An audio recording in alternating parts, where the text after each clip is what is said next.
morning, and welcome to a special edition of Stony Brook Newsbreak. I'm Angelique Powell. And I'm Dmitry Krabrov.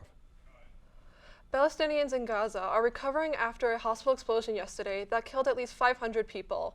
Hamas, a group that controls Gaza, blames Israel for an airstrike that caused the hospital explosion. Israeli officials have blamed Palestinian militants for the incident. This comes after Hamas launched a surprise attack against Israel on October 7th. Over the past 11 days, more than 1 million people have fled their homes in Gaza. Now at least 3,500 Palestinians and 1,400 Israelis have died as a result of the conflict. Prime Minister Benjamin Netanyahu has declared the state of Israel at war. President Joe Biden claims that Israel was not behind the hospital explosion yesterday in Gaza during his visit to the region.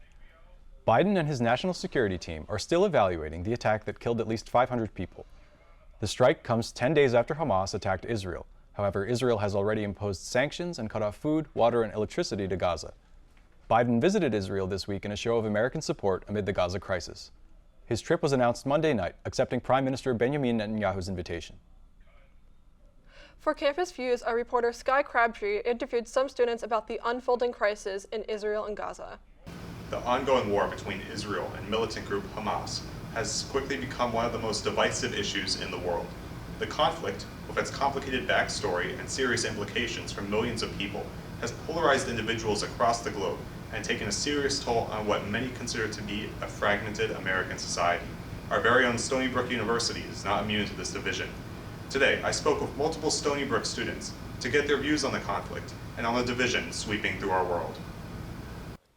Today, outside of the SAC, the college socialists tabled against the violence. I spoke with Annika Kendual about what the organization stands for.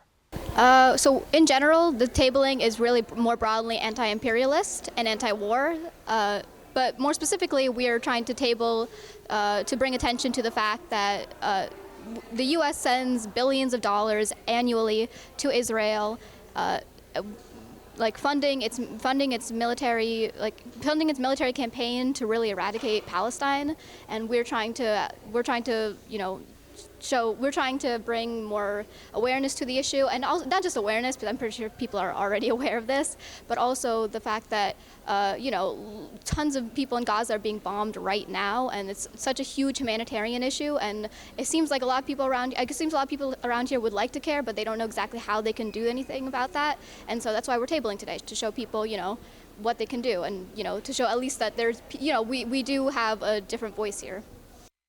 Roy Horrell, a senior majoring in history, said that from his point of view, the biggest issue was how the conflict was perceived on campus and how many people didn't understand where certain opinions and ideas originated from.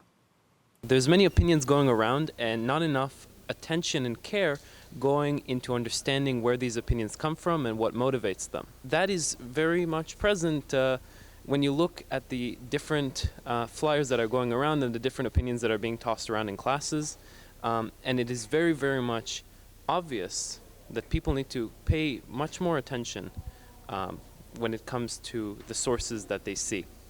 My personal opinion is that civilians and innocent bystanders should not be hurt, and that they should all have the right and guarantee to live in peace.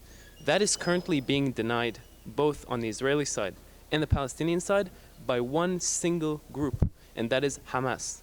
Hamas is a terrorist organization, flat out. As you can tell, the conflict and its ramifications have led to several polarizing opinions and events on campus. Unfortunately, it is only natural that as the conflict increases in intensity, so will the division between those who support either side. How that may manifest at Stony Brook remains to be seen. This is Sky Crabtree reporting for Stony Brook News. A Cold Spring Harbor high school student is helping the families of 30 Israeli police officers who were killed in the attacks on Israel last week. Sam Davis started an online fundraiser for the victims' families. He comes from a Jewish family and says that he wanted to help out some of the people in need.